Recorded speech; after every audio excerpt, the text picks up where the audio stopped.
Hey folks, Nathan here. We're going to be taking a look at another in a series of games here that I've picked up from Kickstarter, either by backing or late pledging the games. And this actually is the beginning of sort of a sub-series of this. We're going to be looking at the games from All or Nothing Productions. All or Nothing Productions is a company started by Tristan Hall and his wife Francesca, and essentially they're putting out these really solid games through Kickstarter that have become pretty high demand products recently. So much so that oftentimes they're going into reprints through Kickstarter either as add-ons for later campaigns or actual reprint campaigns along with things like expansions. We start out here with the first of the two games known as the Games of Kilforth at this point. Originally Fantasy Quest, now it's called Gloom of Kilforth, a Fantasy Quest game for the first one. This is Gloom of Kilforth. Now, just recently they finished up the delivery, the fulfillment of the second edition of this game, the second printing, which does have some updates and did have some expansions available as well. Yeah, I've got it. We're going to take a look at it, but not in this video. That's the next one. First, we're going to take a look here at the original Kickstarter version, the original first printing, and its stretch goals and contents, and then we'll be taking a look at the second edition as a separate video, focusing in on its expansions and going into detail on bits and pieces that have changed so we don't have to necessarily go through every single component again after checking stuff out here for the first printing. You can tell it is a first printing, by the way, because it does not have an award symbol up here, nor on the back. This was kickstarted in late 2015. It was released in 2017, and then headed towards the reprint campaign fairly quickly because of how high in demand it was. This is basically sort of an RPG in a box. There are ways in which this mirrors an RPG, but it's played as a board game, and it's played in one sitting. It's not a campaign where you play once, and then again, and keep building. It is essentially that experience, that feeling, in a box, in a single game session. For what it's worth, they of course had a Pledge Manager access level of funding at £1. It is a British company. They had a $48 pledge, which would get you one copy of the game and its stretch goals.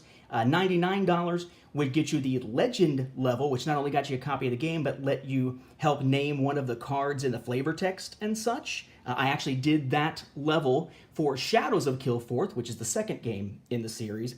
And then they also had a market level of £201 that gave you 5 copies of the game and its stretch goals in case you happen to be wanting to do resale or do a bulk order here. The original goal of the campaign was 48,200 British pounds. They actually raised 75,249 British pounds, with over 1,400, almost 1,500 backers. Me, I late pledged the reprint campaign. This one I actually wound up having to go through Board Game Geek, and there was a gentleman who had a new sealed copy for sale, and I picked it up through there.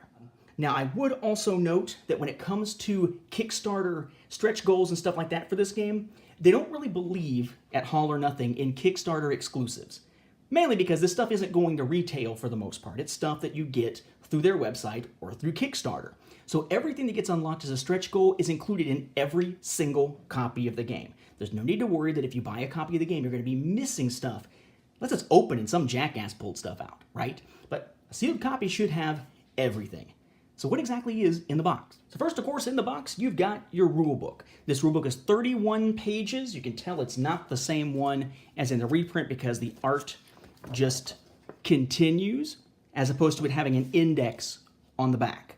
There are some changes to the organization and minor rule changes that you'll see between the first printing and the second printing. But your first printing rulebook is in there, of course. Then you have a loot bag in which to put 82 loot tokens of different types that we'll take a look at. So you can earn rewards as you play, and one of the ways you can get rewarded is through loot. These loot tokens have different rewards for you as you draw them. They're one-time use. If it's gold, you just immediately get it, but you have others that are one-time use things that you can hang on to for later. So among those 82 tokens, you got 10 that are worth 1 gold. You've got 8 that are worth 2 gold. You've got 6 that are worth 3 gold, and you have 1 that's worth 4 gold. Then you got all these tons and tons of one-time use type of tokens. One of the bad ones, nothing. You have 5 of those in the bag. You just get nothing. Nothing good, nothing bad. Then we have the potion. These are good for healing you. There's 6 of those in the bag. As for bad news, you could run into a trap, which is going to cost you 1 health point. You could also run into a map token that lets you do some traveling. There are 10 of these, 2 for each type of location. Badlands, forest, mountain, plains, or sprawl city, which is the center of the game map, as we'll see. And it all says something very similar, but each one next to the map symbol has a little circular symbol you can barely see here that tells you the terrain type. So this particular one, relocate to any mountain location. It's kind of like teleporting, but you've got 2 of those for each location possibility. Then the rest are all 2 each. A spyglass to help you discover things. An axe to help you in combat. A tent that lets you rest and recover. A vendor that lets you buy stuff outside of Sprawl City. A shield to protect you from damage. A tome to help you do the regale action that lets you finish a chapter of your saga, as we'll see. Boots, right, to help you deal with a sneak test. A cloak to let you hide. A pipe to help your influence test, as opposed to under the influence, I suppose. A pony that helps you with a move action there. A shovel to help you clear an obstacle. A blessing, also helping you fight. Ale to help you with a confront situation. A scroll to help with a study test. A lantern to help search. And then fate, which can be discarded to add 1 success to your dice rolls in a particular test. Then we have a lot of other tokens to deal with in the box.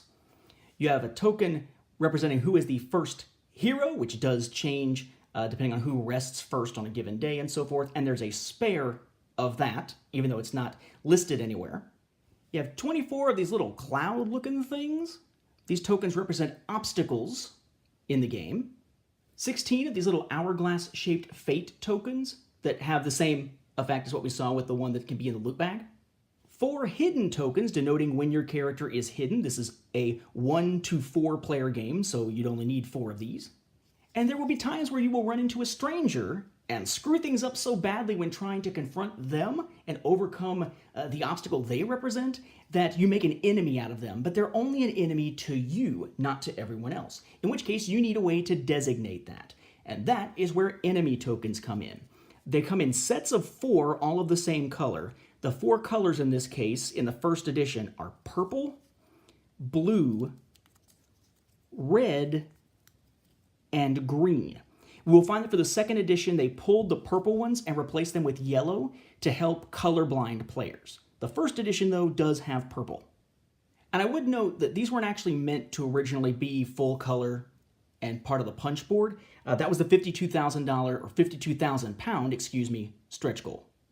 The $56,000 stretch goal also took some tokens, and in this case made them into wooden tokens. Among them are gold. You have 60 of these. HP or health point tokens, shaped like a heart, also made of wood. You have 32 of these. And then during the day, is a day-night cycle in the game, you're going to be performing actions which require action points, or AP. And to represent that, since it's tied into your health, we have these black hearts representing action points, or AP, again, made of wood, 32 of these as well. Then you have 6 dice.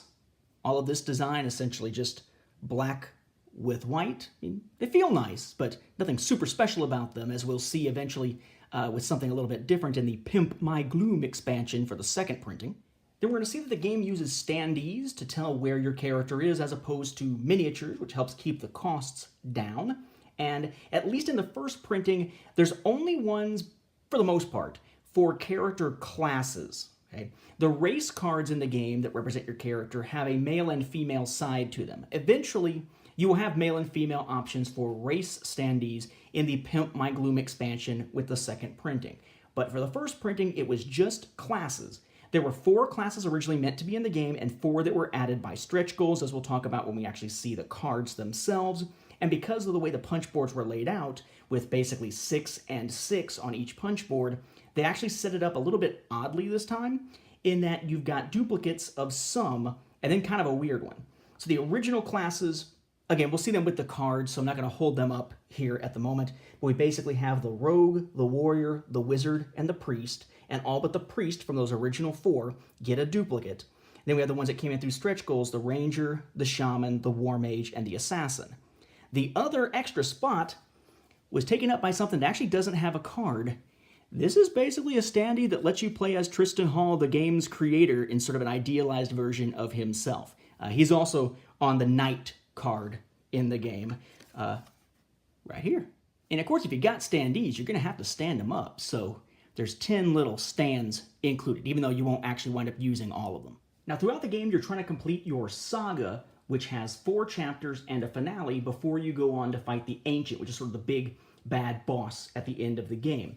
Each time you complete one of your saga chapters, you level up, and that gives you a new skill of rank 1, 2, 3, or 4, depending on which level you just took. And these are divided up not by character class per se, but by a keyword found on the character class cards, such as pious, or arcane, martial, or shadow. Okay, so what do we have as far as those are concerned here? For shadow level 1, we have forager and lookout.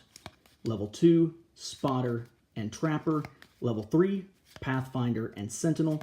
Level 4, gold baron and guildmaster. For martial, level 1, we have hunter and prize fighter. Level 2, killer and trekker. Not to be confused with a Star Trek fan, I suppose. But I guess we're not supposed to be called trekkers, we're supposed to be called trekkies again all of a sudden. All of a sudden it's not pejorative anymore. Anyway, level 3, brave and duelist. Level 4, marksman and warlord. Arcane, we have angler, which I'm assuming is not a fisherman. Battle wizard. Level 2, historian and astral traveler. Level 3, artificer and merchant. Level 4, archmage and scholar. And then finally, for pious, we have herbalist and Templar for level 1, faith healer and journeyman for level 2, local hero and preacher for level 3, and then crusader and high priest for level 4. So 2 different options at each of the 4 levels for the 4 different keyword-based skill card decks.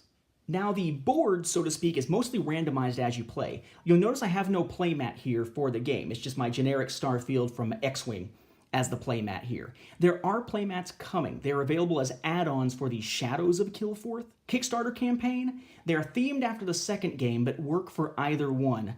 At the time that I'm recording this, the Pledge Manager is not open yet, so keep an eye out for that. If you have Gloom of Kilforth and want a playmat, you may be able to get that through the Pledge Manager after the fact. What happens, though, is whether it's on the playmat or not, your map is actually made of cards, 25 location cards. They start with Sprawl City, which is the only one with this particular symbol on it here. Heroes may perform market actions here. It's the one place you can do something outside of that little vendor token as far as buying and selling. But that becomes essentially your center point. And then you deal out cards randomly around it to give yourself a map of 25 locations. Now, each location card is 2-sided, right? It's going to have symbols to let you know what type of terrain this is. Forest, badland, mountain, or plains, in this case, forest. It'll have the name of the card, like Old Wood. If there's any game text, it'll be down here. And in most cases, if there is game text down there, it's telling you there's a shortcut. We can go straight from this card to another card, even if they're not necessarily orthogonal from each other. That's, you know, up, down, left, right. You can't move diagonally in the game. If there is a shortcut, it is marked over here on the side. You'll notice a couple of symbols on either side of it don't exist in the first printing. They do in the second. We'll see that next time around. Now, each night phase of the game, again, it goes day, night, day, night, day, night. You basically have 25 days to go through and save society from this ancient, because he and his minions are making their way through the Veil, and they are making things tough for the people living in Kilforth, and over time that is expressed as gloom, or a gloaming of locations across the landscape, across the land of Kilforth. So when a location falls into gloom, you turn it over and you get the gloom side. It works just the same. It's a little bit more grayscale to some degree. It's like it's not black and white, even though it's called black and white in one of the rule books. It's more like just a darker color here. But you notice on the side, and this is different from second edition, one of your symbols for the terrain type has a little tiny shield there that says -1. If you're a hero and you're end your day on a location that is in gloom, you lose 1 hit point, 1 HP. That will look different and easier to read, quite frankly, and easier to see which ones are in gloom and which are not in the second printing. But this is how the first printing ones look. So what do you have as far as locations in the first printing? Looking at just the regular side, not the gloom side, we have the Barren Wastes, that is the Badlands symbol. We have Barrow Moor, that is the Plains symbol there. Then Blessed Grove, another forest. Dark Mire, another Badlands, and so on. Dead Swamp, Endless Brackens, Grand Plains, Green Meadows, Hidden Woods. Now a mountain location here, finally, Lava Canyon, Lonely Gorge, Lost Forest, not to be confused, right, with Zelda, I guess. Then we have Lush Jungle, then Misty Fens, Open Heath, Rising Bluffs, Rolling Hills, Shrouded Glade, Spine Ridge Pass, Spire Tor, as we see on the box, Verdant Fields, Windy Valley, Wretched Bog, then there's our Old Wood again, and of course along with this, we've got Sprawl City at the center of the map, the center of civilization, with its unique symbol there. We're going to stick to the card types that don't have stretch goals to start with, just to make it easier on us. So we start with the Ancients, right? 4 of these are the big bads of the game. You fight against one in some game types, you fight against multiple in other game types. Depends on the number of players, is it cooperative, is it competitive, and so on. Okay? So we have the Prince of Ruin, with his health points here, the dice that he rolls to fight, the symbol there meaning ancient, its gold value, where he can be found, because there's only specific locations where these can show up. It says that he's an ancient, title of the card, keywords, and then lots of flavor text, tons of flavor text in this game. So we have the Prince of Ruin, the Marquis of Pain, and if you're looking at this as a player of second edition saying, wait a second, why does it say Barrow Moor? They flipped his location for second edition with Deacon of Betrayal, who now is at Lava Canyon. Those 2 locations will be flipped for second edition. The last one is Abbess of Penance. Now, you notice here, you basically have a couple of empty eye sockets here. Okay, there is a version of this card that was considered too gruesome for a PG-rated game that actually has an eye still in one of those sockets. The whole purpose of one of the expansions for the second printing, called Dark Gloom, was to provide us with some alternate art cards with art that was considered too racy or too gruesome, though I can't imagine for whom, for the original game. So Abbess of Penance will be one of those. Each ancient has ancient abilities, so there's 4 of these cards here, different abilities for them that happen during a battle or during the night phase. Again, as it goes day, night, day, night, day, night, and there's just one for each of those 4 that I already named. Then we have 24 so-called plot cards. Basically, these are things that happen within the world that you must overcome, because if you don't, then when you do finally face the ancient, it gives the ancients buffs when you're trying to fight them. Right? Each one has just a name of the card, and then which of the ancients it buffs, a couple of keywords, flavor text, how to defeat it, what type of location this can go on to, a loot token to remind you when you overcome it to get a loot token, and what the ancient ability is that would be active if you don't take this out before confronting the ancient. So we have, for Prince of Ruin, Fortress of Ruin, Lair of Ruin, Vale of Ruin, Shack of Ruin, Grave of Ruin, Cavern of Ruin. They were into Deacon of Betrayal. There's 6 for each. Zealot of Betrayal, Agent of Betrayal, Knight of Betrayal, Farseer of Betrayal, Emissary of Betrayal, Cultist of Betrayal, then Abbess of Penance, Colony of Penance, Roaches of Penance, EU, Abandoned of Penance, Spiders of Penance, then Soulbound of Penance, Choir of Penance, and from Marquis of Pain, Acolyte of Pain, Patron of Pain, Seeker of Pain, Flayer of Pain, Sculptor of Pain, Reaver of Pain. right? So 24 of those, 6 to go with each ancient. And I would note that in the first edition, they tell you to put all those plot cards into one deck, whereas in the second printing, the second edition, they actually have you separate them out by ancient. It's still only ever the ancients that you're dealing with in your particular game, but if you have multiple ancients you're going up against, then whether this is one stack or multiple can make a difference. And yes, it does change between editions. We then have 25 night cards. These are cards that get played during the night phase. They tell you which location falls into gloom, which one flips over to that other side that can hurt you if you stay on it at the end of the day, and so on. Lots of these. Again, health, what type of card it is within this particular card type, what type of reward you can get from it, a gold value, in this case, location, terrain type, specific location that this has to go to. It says falls into gloom, so this is telling us that location falls into gloom whenever you pull it. Name of the card, keywords, abilities, lots of flavor text, and then your different attributes over here. Again, that's for when they fight. That's your dice there. It tells you it's a fighting thing. You have a sneak value over here. The little skull lets you know basically that it only works if it's an enemy, right? Why are you sneaking by somebody who's not an enemy?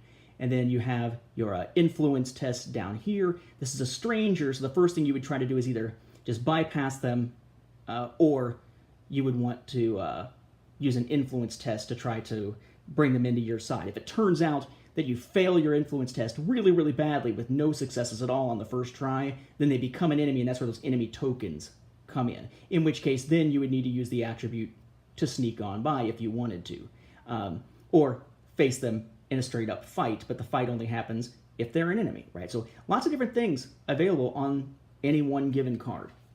So for our night cards, we have Tribal Chiefess, Spawning Pit, Rosen Pilgrimage, Rosen Knight, Rosen Crusader, Pouring Rain, there's weather there. So we have Strangers, we have Places, we have Weather, and this is a persistent condition.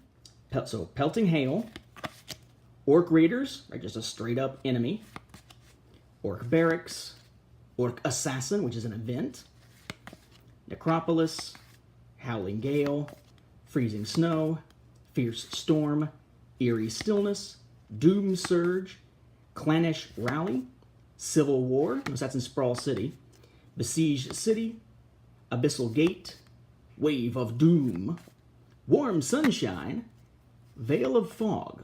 2 of the night cards are among those that wound up being too racy or too whatever, too disturbing for the original game to be in PG, so they got turned into Pimp My Gloom cards later and had their art altered for the first printing, and the second printing unless you buy Pimp My Gloom.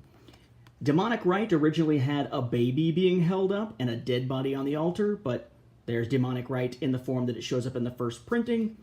And then Tribal Tithe also wound up getting altered before actually being produced. And why are there 25 of these? Very simple. Aside from the fact you'll need them for the night phase, you are going to be using these to send these locations into gloom. And if there's only 25 locations, there should only be 25 of these to tell you who falls into gloom.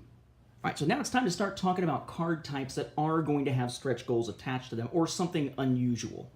I would point out here, okay, that one of the first stretch goals we're going to see, one of the first stretch goals that was met, had to actually do with just funding the game, and they were just sort of packaged in. But there were a couple of cards we're going to see that are meant to be crossover concepts with another game called Perdition's Mouth by a different company. This company, All or Nothing, tends to put promo cards that are going to allow you to use something from a particular game in one of the Kilforth games in their other games. We will see that with 1066, with 3 cards based on 1066 characters who can be used for the Kilforth games, and Lifeform does so as well, though that one hasn't been fulfilled yet, so nobody actually has it.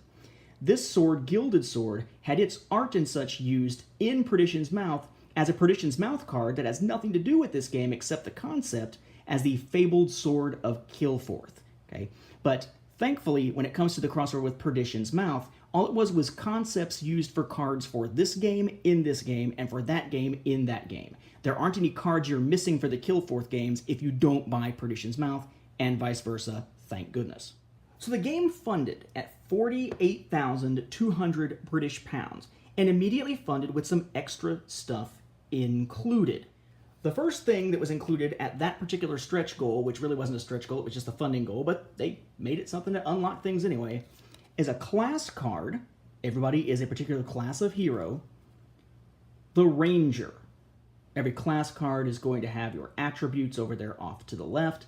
They're going to have a plus because it adds to your attributes on your race card. It'll have a name, let you know it's a class card, an ability, keywords, and flavor text. But they are only one-sided. And yes, this is what those tokens, those standees, wind up connecting to. It's the image on here to represent you being that particular class, as opposed to a race standee that, again, won't show up until later. So we had the Ranger, and alongside it, we had a new race card, the Half-Elf. Again, attributes off to the side. Health says race to let you know what kind of card it is. Name of the card, keyword, ability, flavor text, gold value, in this case, down in the corner. And each race card has identical everything on either side except for the gender of the character shown. So if you want to play as a male half-elf, you got this side, or you could be the female half-elf. Alongside those came a card that is an ally card, as we will see momentarily, called the Canine Martial Artist in the stretch goal. This is the Dog Ninja. Why? Because Tristan Hall's username that he tends to use, and his blog name and everything, is Ninja Dorg. Well, somebody apparently read it wrong, as many are wont to do, and thought of it as Dog Ninja, or Ninja Dog. So there's a Dog Ninja card. It is, again, an ally. The other two cards at that we're funded, not quite a stretch goal, were the two cards that cross over with Perdition's Mouth conceptually. We have the Insectoid God Shrine, which is a potential Badlands encounter. We'll see encounter cards momentarily. And Perdition's Amulet, which is an item. Okay? That's just a reward card here. Okay? These cards, again, as far as type goes, you got your attributes off to the side, title, keywords, any ability if there is one, flavor text, location, in this case specific to a particular place. We'll talk about that momentarily. You got your type of place this could show up. It's a place, it's an item. What type of reward could you get? Gold value, right? All the cards are laid out similarly, but manage to do a lot of different things. Having now sort of tangentially introduced a few types of cards, let's check out some of the ones that come in the regular game of those types. So aside from that Ranger, there were 4 classes built into the original game. Again, we looked at these when we looked at those standees.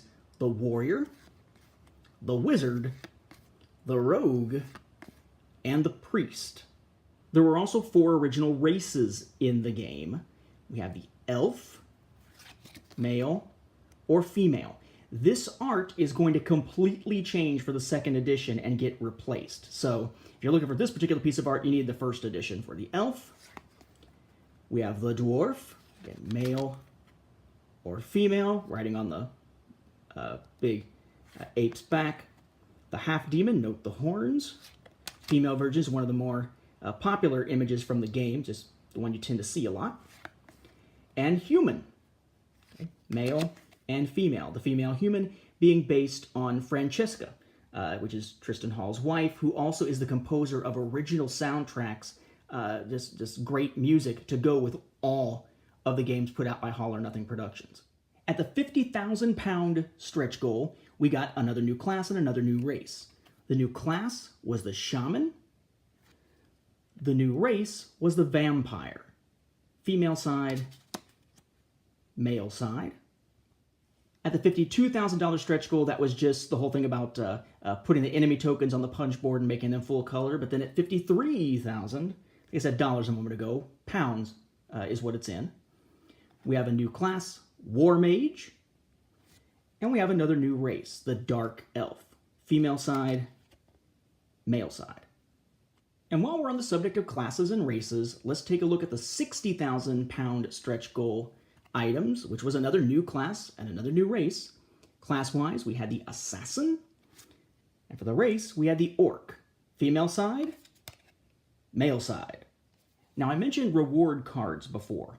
The Ally is a type of reward card. Okay, there's Ally, Spell, Item, or Title. Okay?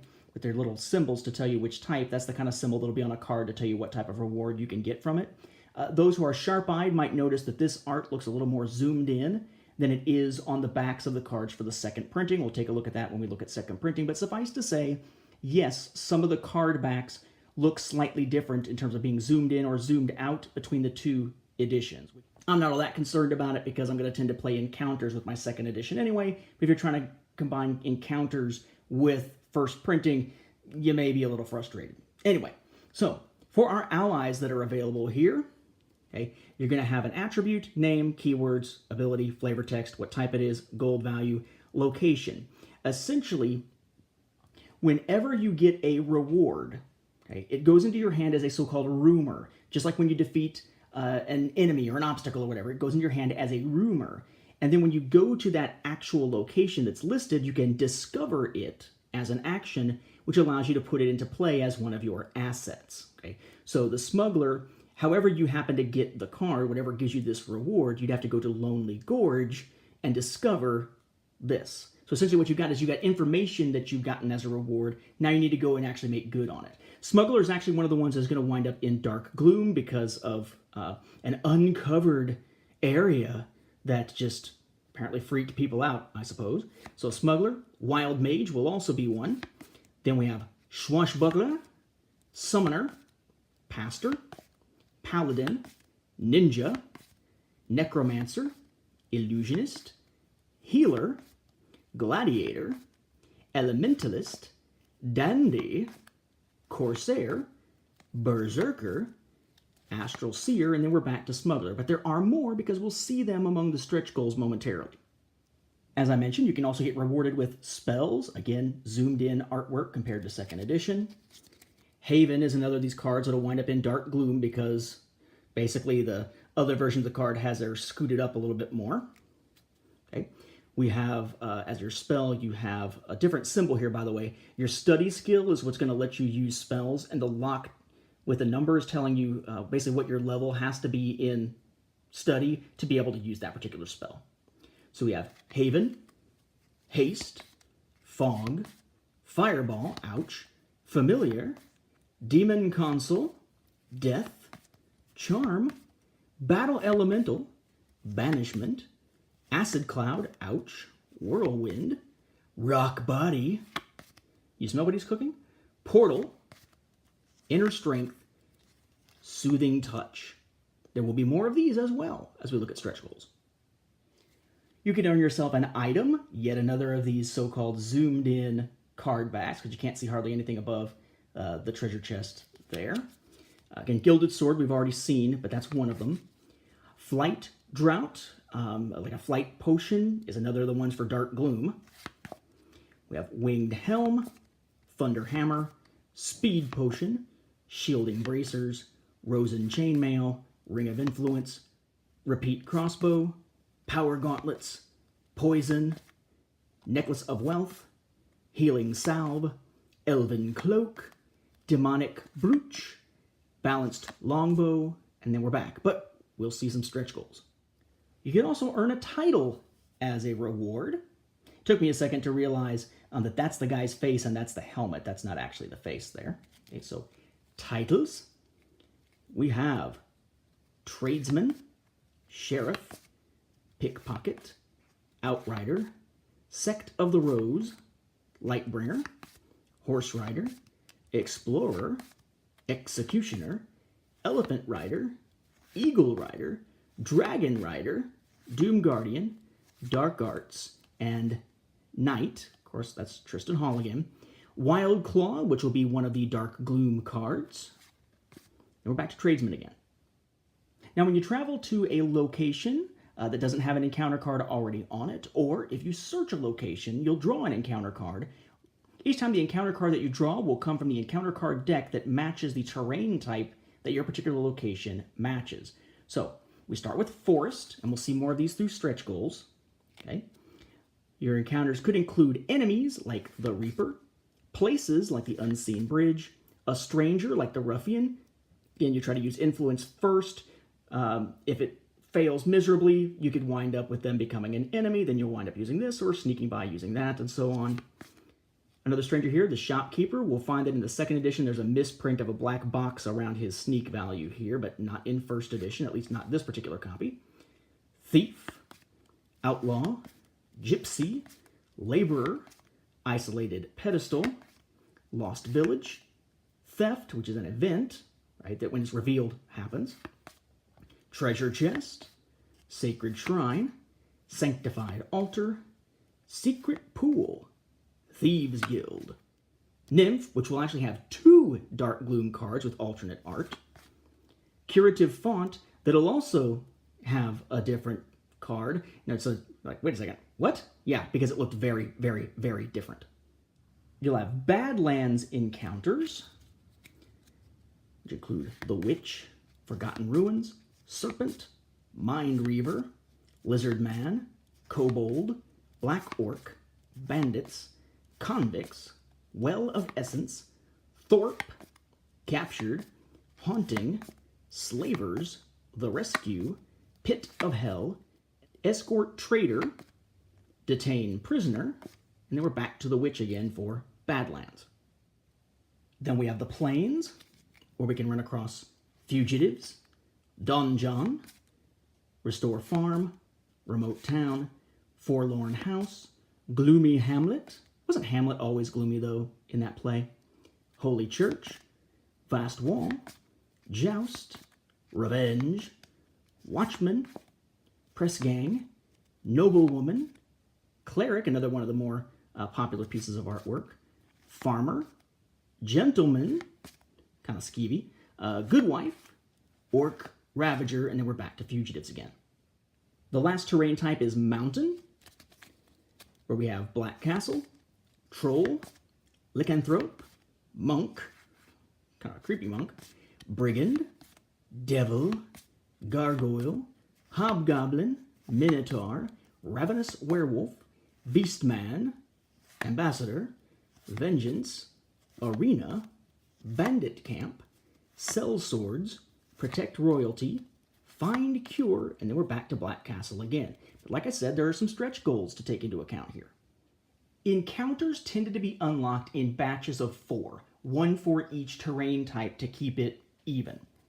The first batch came at the 55,000 pound stretch goal mark, and they haven't specified which cards are which ones came from which stretch goal, when they could have come from multiple, but looking at the numbers on the bottom of the card, you can sort of tell which ones came together in some form or another. So the order may be different here conceptually from Tristan Hall's mind, but these are the stretch goals that we got. So one batch would presumably have included Trader, who will wind up in Dark Gloom, Raging Vampire, who has a misprint here of a study test when it should be Influence, so he will get a replacement card in the Encounters expansion for the second printing and be fixed in the main box for the second printing. Then we have Ghost and Hermit. Again, notice it's one for each terrain type. The second batch came at 67,000 pounds. We have Ancient Idol for the Plains, Trade Route for the Badlands, Forge of Power for the Mountains, and Fountain of Youth, which somehow doesn't wind up in Dark Gloom because guys being naked is fine, apparently. And yes, when I say naked, that's about as much as you see. In fact, more than you see for any of the cards where they were like, oh, scandalous, scandalous, and change the cards. So we have Fountain of Youth for the Forest. There was one card that wasn't actually a stretch goal. Basically, if they made it into the top rankings of a particular category, I believe on Board Game Geek, they provided King's Tomb as an extra mountain encounter. It was announced and everything in the updates, but wasn't actually on the main campaign page. Rewards also tended to come in batches, in this case at the 58,000 pound stretch goal and the 75,000 pound stretch goal. So you'd have one title, one ally, one spell, and one item in each wave of stretch goals. Among them we have the spell, True Sight, the item, Dwarven Axe, the ally, Mystic, and the title, Royalty, presumably as one batch because of their numbers. Then the spell, Lightning, the item, Doom Shield, the ally, Minstrel, and the title, Druid Circle. Then the last type of card we have are what are known as sagas. Again, the goal is to take out the ancient or ancients before the world drops so much into gloom that basically you lose and everybody dies, right? The Ancient has too much power. To get there, you complete your saga. Chapter 1, Chapter 2, Chapter 3, Chapter 4, and then a finale, which will give you a totem as a reward, and then you can go off to fight the Ancient. In fact, the Ancient doesn't even appear until the first character has managed to complete their saga. The way they do this is a set of 3 cards for each saga. There were 4 sagas, each with 3 cards, in the original game design. You have Rescue Villagers, right here, Chapter 1, then Chapter 2, Rescue Villagers, Chapter 3, then Chapter 4. Then its finale was to face off, using influence, against the Rally Support Challenge here. When you defeat it, you gain the totem on the back, which gives you an attribute bonus in this case, for Pious, if you ever need the keyword, called Heritage. Okay? Also has a nice gold value of 12 if you decide not to hang on to it. Then Assassinate Lord, you got Chapter 1, Chapter 2, Chapter 3, Chapter 4. The finale, Labyrinth Lair, which is a sneak test. And then Uprising is your totem. Then you have Take Fortress, Chapter 1, Chapter 2, Chapter 3, Chapter 4. And then the finale is Storm the Keep, a fight test. And then Stronghold is your totem. Then you have Steel Artifact in Chapter 1, Chapter 2, Chapter 3, Chapter 4. The finale is Power Struggle, using a study test. And you get the Scepter of Power as your totem. Then for stretch goals, there were 4 more sagas that were unlocked. The first was a batch of 3, so 3 sagas of 3 cards each, and then the last one was just 1 saga, so 3 cards. The first batch included Trapped Godhead. We have Chapter 1 and Chapter 2, Chapter 3, and Chapter 4. This has a misprint that should be blue instead of green. It is replaced in the Encounters expansion for the second printing and fixed in the second printing itself. Its finale is Colossal Awakening, which is a study test that can get you the totem Demigod. Then we have Casket of Souls, Chapter 1, Chapter 2, Chapter 3, Chapter 4.